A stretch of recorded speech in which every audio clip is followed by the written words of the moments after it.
Britain, the morning sunlight rests on no city walls older than those of York. Once called Eboracum by the Romans, later the chosen site of a great minster and the capital of a kingdom. Now the clatter of pack horses passing Warmgate Bar has given way to the noise of modern transport, leaving to gather the early morning workers.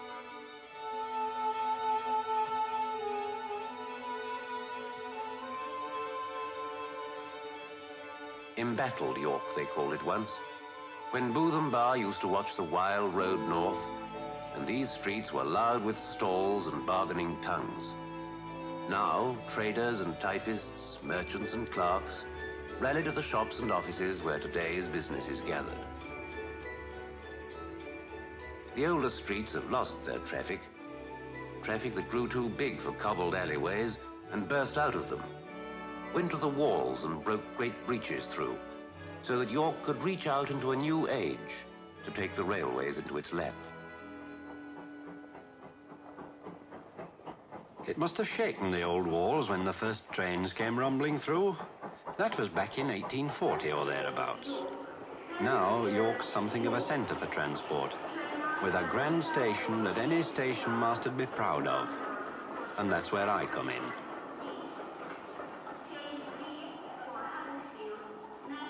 Each morning, I'm met by what some folks would say is the same task. Hidebound routine, they'd call it. Well, some of it may be, though there's more to railways than routine if you care to look for it.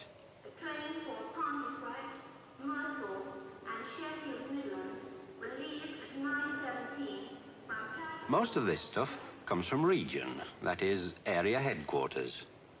There's often a batch of extra trains for the weekend. Some don't need more than a glance. Now, I can leave that lot to my secretary. But there's some that need a bit more organizing. There may be a cup tie somewhere. That'll mean more trains for the crowds and staff brought on to look after them.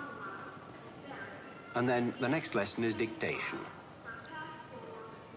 My dispatch case doesn't hold all the messages coming into the station. As well as a phone exchange in headquarters, there's a teleprinter place, up-to-the-minute reports on the traffic position and such like. They deal with most messages in the outer office. Perhaps there's a horse box wanted, or a restaurant car needing its gas cylinders and fresh water tanks replenished. This is where all these extras are tied into normal station routine. I never spend more time in the office than I can help, and as soon as I've dealt with urgent matters, I'm off on a tour of inspection. Now, you have to be right smart to beat these young train spotters onto the platforms. They come from all over just to spend the day collecting engine numbers. I've always in mind that some of these youngsters might be working for the railways too someday. So it may sound foolish, but I like to see things straight before they get round. Not that some of the little devils always leave them that way. I don't get far without someone chasing me with a message of some sort, and I always reckon to show interest. If I can make the smallest job seem as important as taking a train a couple of 100 miles, then I'm not doing so badly. Oh, there goes the 917 Sheffield. Now, there was a last-minute call for an extra coach on that. 8, 10. Good. They managed it. Not many folks about yet to warm the platforms up. But from now and for an hour or so, trains will be coming and going one every 3 or 4 minutes. 25 in an hour and a half, to be exact. 9:20 from Newcastle's on time. Those coaches will be all ready for the 10:05 Edinburgh. Things seem to be going all right. So I've time for my call into the signal box. We used to have 8 old hand lever boxes to cover the 33 miles of track. Now it's just one panel and a bank of switches. One glance and the signalman can tell exactly where trains are in his section. And he can set a path by turning a switch that sets every signal and moves every pair of points along a line of track. There's the North Briton coming in now. As the train's wheels come into each section, they make those big bulbs light up to show exactly where she is.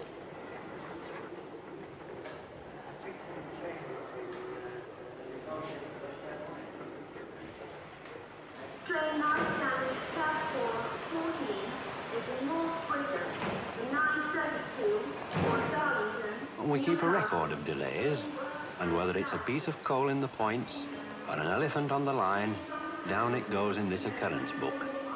And for those that can read between the lines, railway fashion, it's a chronicle of all the life and activity of this place. But not the only one.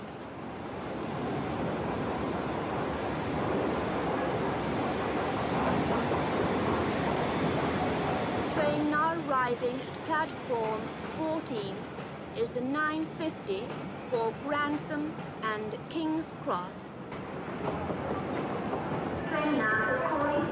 This is York. This is York.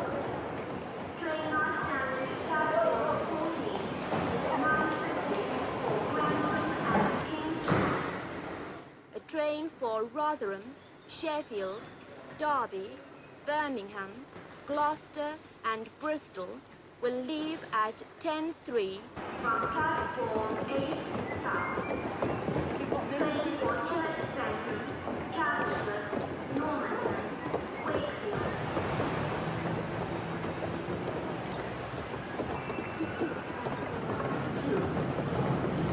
Train for Cocklington, Markeaton, Sedley, Cockingham and Hull will leave at 10:10 from platform 6. A train for Malton and Scarborough at 10:15 from platform 15. The Bradford Scarborough should be ready. Ah, yes, they're setting the path now.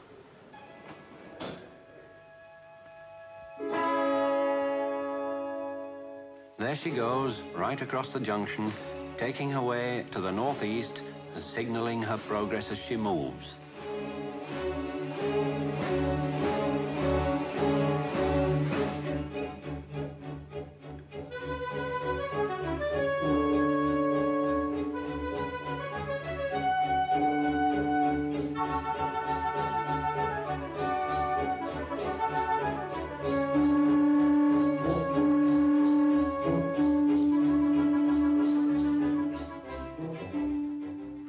Morning rush is just beginning to tail off now, but the day's work isn't just moving trains in and out of the station.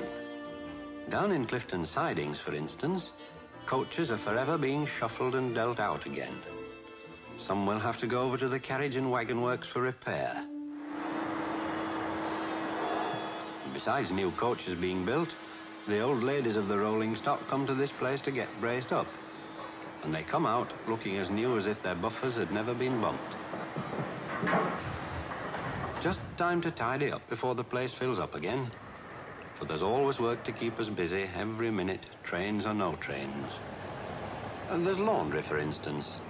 That comes with these mechanical horses now. Not that they're as good for gardens as the old kind, but they bring a bigger load of baskets.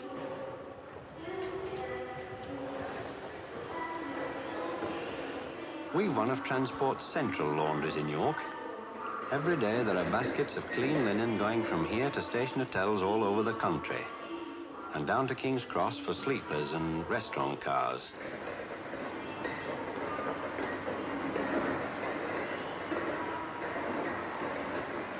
There's oil lamps too. I often think it's funny that though we've enormous organizations making and running nearly everything nowadays, the safest thing for a train is still an oil lamp, trimmed and filled just right by a chap like this. That's railways. The latest thing in signal boxes in one hand, and the oldest thing in lamps or headgear in the other. Every once in a while, this hat's my symbol of office. A symbol that stands for more than 125 years of railways in Britain, and all that they still mean to us. It's a touch of tradition. When I put this on, my responsibility seems to grow a little, and there's an extra shine on the day's work.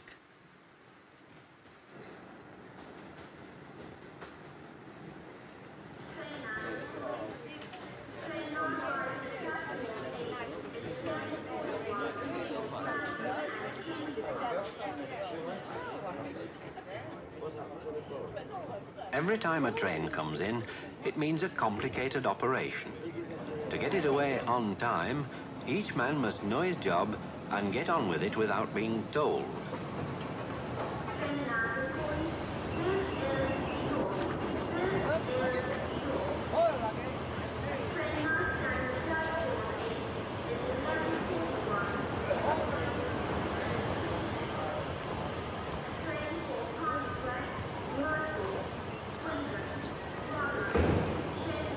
On this station, apart from a change of driver, fireman, guard and inspector, there'll be at least 15 people with a particular job to do before the train's away.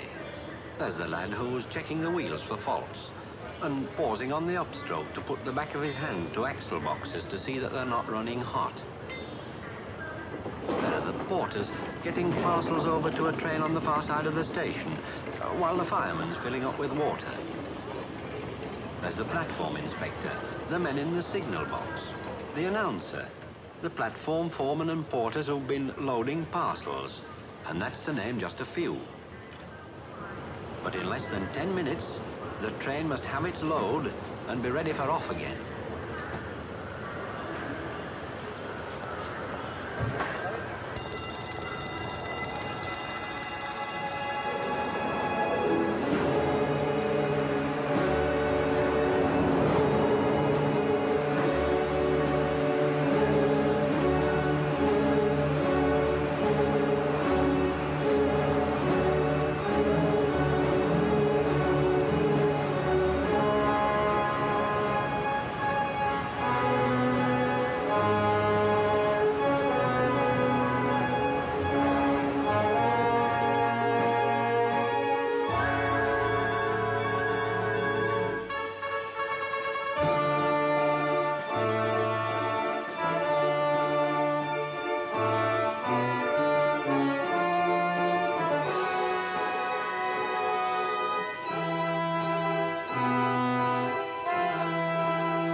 Away from York, the trains travel the old main routes.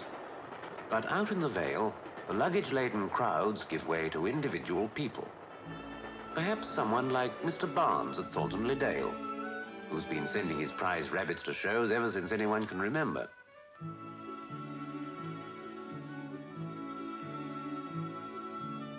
Once he'd have had to go trotting into the nearest parcels office with his boxes himself. Now something more personal has come to replace the stations sprinkled about the Vale. For these areas used to be served by branch lines, single lines, where the engines gave 2 puffs and put their brakes on for the next halt. Now these are going back into the melting pot. Their passengers have taken to buses, and the parcels go by van. Each day, this man drives out from Malton and across the moors, past stations where the level crossing gates have clanged for the last time.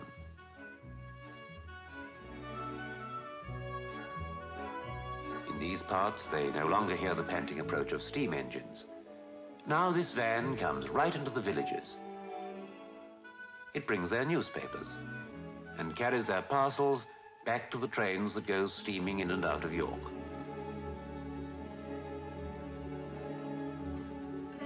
At York Station, besides all the goods traffic, the afternoon always brings another rush of people.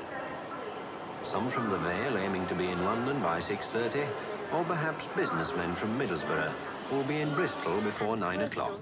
Now arriving at platform 14.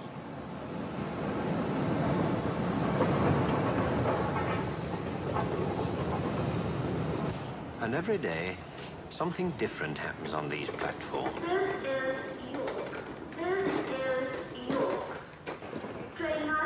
For while there's hundreds only asked to be switched about as fast as they can get, every now and again there's someone who can't cope with platform rushing and stair climbing. And we're ready for them too. May we remind you, have you left anything in the train? Whether it's helping invalids or fixing safety lamps, it's a human job of work. Aye, but you don't get human service just by asking. you've got to get people working together. So you have meetings like those of the local departmental committee. That's where the staff and management get together to deal with, say, shift work. And there may be a few complaints, too. Oh, it can get warmed up at times, but it usually ends with people breathing agreement all over each other.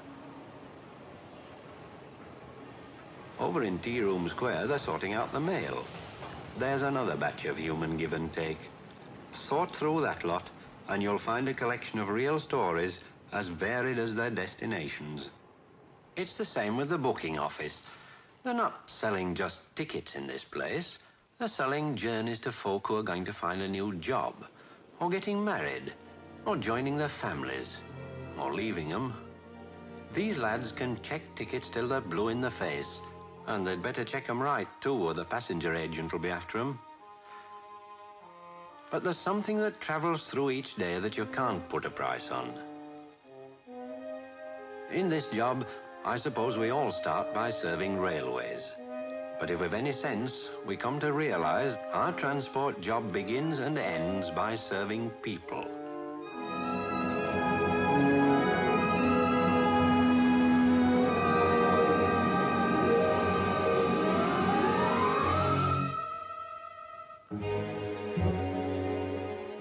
From their places of business, traders and typists, merchants and clerks move out to the bus stops. Evening traffic shakes the city's old walls. Behind the confusion, systems of order still deal with people's never-ending demands. Already, while today's messages are flowing through, next year's timetables are taking shape in the departments of area headquarters. Divisional Operating Superintendent. Hello, British Railways York. In headquarters, they're just bringing a day's planning to a close. And they have to plan for more than York Station. For these are the people who govern this area, an area that reaches beyond Yorkshire to Northumberland and Durham. It was in this part of the country that railways started, and the tradition stretches back a long way. Back to those who ruled in the old northeastern days.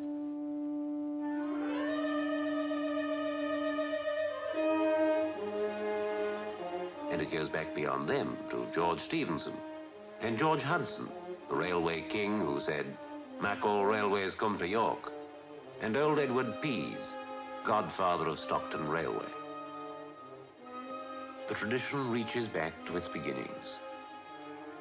Here in the Railways Museum in York, the old engines are stored. The old giants whose coming raised the signals for a new age. But to all those thousands who come to visit here, these are symbols now, monuments to those who built the railways. And though time has dimmed their fame, at bottom there's no break. The hand that hauled the lever now turns the switch. It's still the same humanity setting itself to learn a new path.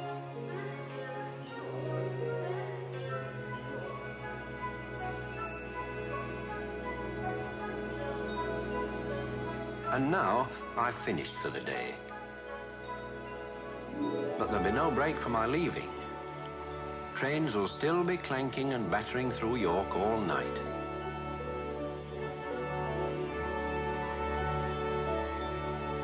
When I was at school, I recall they used to tell us that if you give a thing a shove and then leave off, the thing will still keep on going.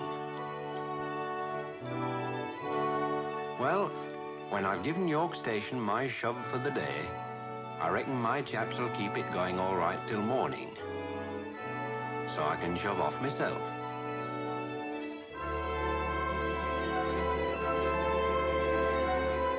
Aye, that's it.